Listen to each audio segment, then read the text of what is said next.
How to hide apps on Android without uninstalling them.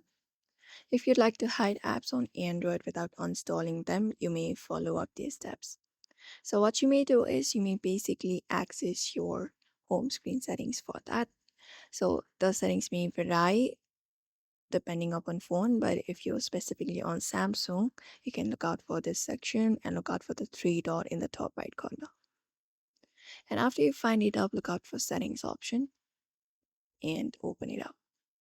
Now, if you'd like to hide the apps, all you gotta do is scroll through the given options and find the option called Hide Apps and tap on it.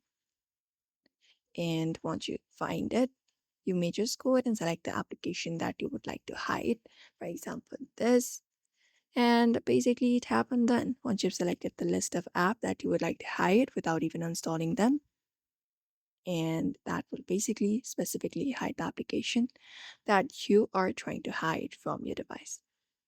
So therefore, it is pretty quick and easy. You may basically follow up these simple steps in order to do so. So I hope this video was helpful. Give it a thumbs up and subscribe for more tips and tutorials.